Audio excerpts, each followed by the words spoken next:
Citizens of Earth, what does freedom look like to you? Is freedom having enough money to thrive in this world? How much money is enough to thrive in this world today anyways? Are you aware that 85 people control an equal amount of all of the world's wealth as the poorest half of the whole of planet Earth's population? That means 85 people have an equal amount of wealth as 3.5 billion people. 3.5 billion people. If that is not a slap to your face, then you are either one of those 85 people, or you perhaps just do not understand the ramifications of this. Have you ever played Monopoly and started to lose so badly that you just didn't want to play the game anymore? And have you ever been playing, say, an older brother or sister that made you keep playing the game even if he or she and you both knew the inevitable outcome? Every roll of the dice was a larger and larger risk on your part. Chances of landing on a neutral zone that didn't have a cost to you got slimmer and slimmer. The vast inequality of available funds allowed the other player the freedom to pile more and more onto the properties that they owned, which increased the cost for you in every space that you landed on, even though you didn't have a higher income. It was still just that measly $200 every time you passed go. And every time they landed on an unowned plot, they swiped it right up without even putting the slightest dent in their available resources, which had continued to balloon since they were now siphoning off all of your resources with your every move. They could afford to pile hotels right onto newly purchased spaces, and each spin around the board was just a joyride in their shiny new convertible while you were stuck in a stinky old boot. The truth was inevitable. If you'd continued playing, eventually they would siphon off everything from you. And the only reason to keep playing the game is so that they could do just that, siphon off everything from everyone else. But eventually you stopped playing because the lopsided game ended up just getting boring for both of you. To me, this feels like the current state of our world economy, except we didn't start the game. We were born into this lopsided money grab. Without a major change, you and I are going to spend the rest of our lives witnessing the draining of our own resources, as well as the draining of all of our planet's resources.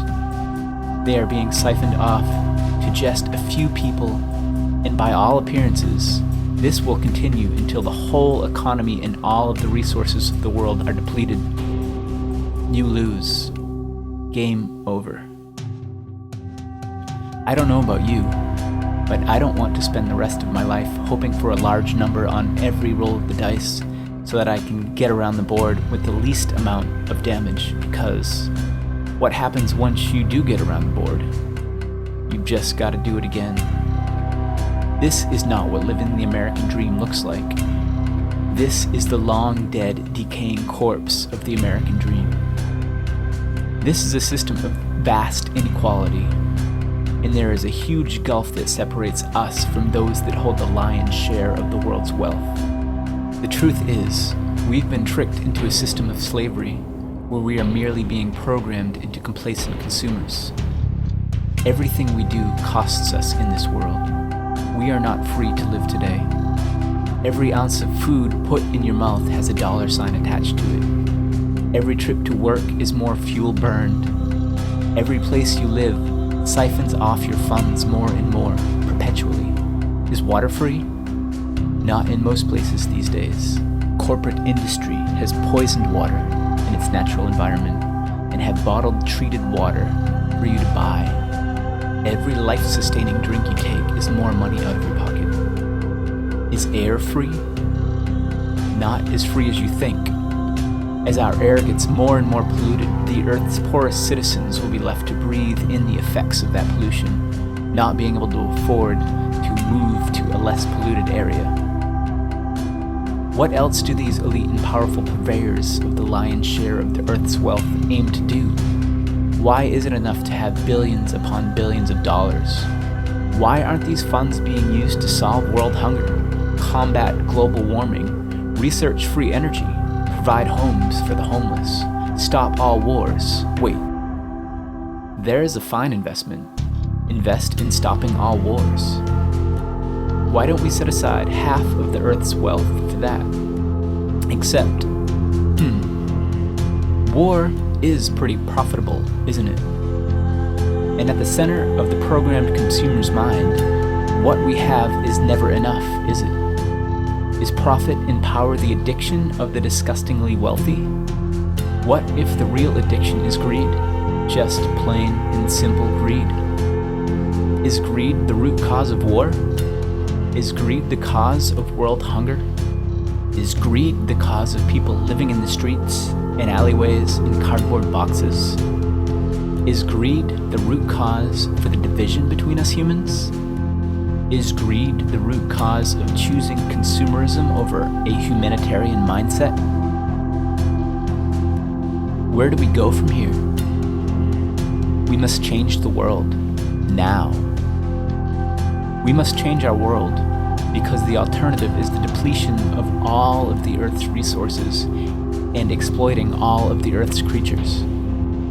So, how can we change the world? How can we eradicate greed before it destroys us and our planet? We need a revolution. A revolution of consciousness. In a world of drone jets and nuclear bombs, a show of arms from the average citizen is nothing short of pure stupidity. It's not anger that we must fight with. It is solidarity. Together we can do anything. Together we can change this world. If we are ever going to have the ability to truly stand together, we must first terminate the programmed greed within ourselves. As long as we are the complacent and obedient consumers that we've been sociologically programmed to be our whole lives, as long as we keep battling each other for scraps while the world is poisoned around us, as long as we allow our fellow humans to starve while we feast like kings on our consumer holidays, we are our own enemy. Greed is the root of our problem. We must learn to release the greed within. We must learn to undo a whole lifetime's worth of programmed consumerism. We must battle designed obsolescence in our products, not scrounge up enough to buy the newest model. We must stand up for our fellow humans, not stand by and watch as their lands are devoured for profit. We must abandon our states of greed and see that greed for what it is, a weakness that's being exploited for the vast profits of corporations. I think the answer may be so simple that we can't even see it. I think the answer may be so simple that it may even sound ridiculous. Kindness. Kindness is the answer. We must relearn kindness. I'd wager that each and every one of us, we human beings, came into this world as kind and gentle beings. I'd wager that it's the slow assimilation of our culture of consumerism that has ground that kindness down and replaced it in varying levels with greed. Those Black Friday Walmart shoppers you see battling each other on the news, I refuse to believe that those are human beings in their natural environment or in their right minds.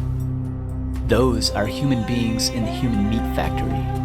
Much like the images we've all seen of cows and chickens hooked up to machinery and being sent down chutes to their inevitable and profitable doom. Those Black Friday Walmart shoppers are well-trained consumers pit against each other in a lifelong battle for what is mine, mine, mine, mine. They are the seagulls in Finding Nemo.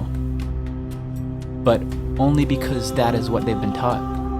I say we can do better.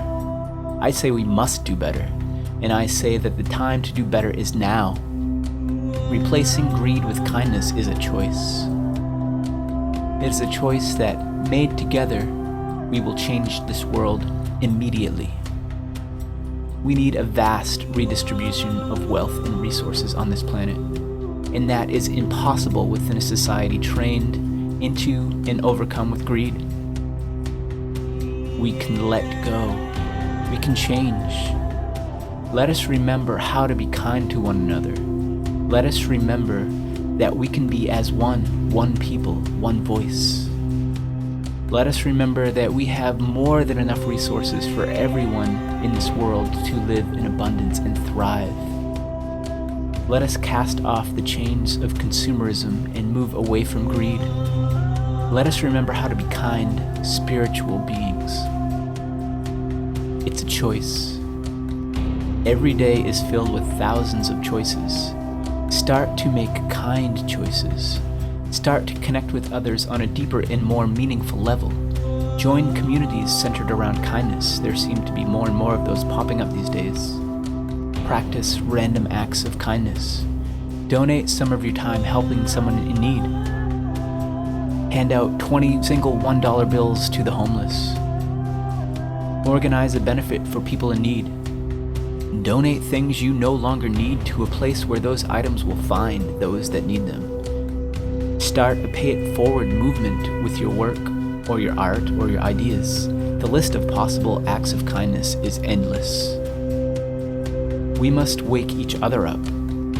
We need to break the cycle of greed. The future of the human race may very well depend on it. We must remember how to live together and act in solidarity.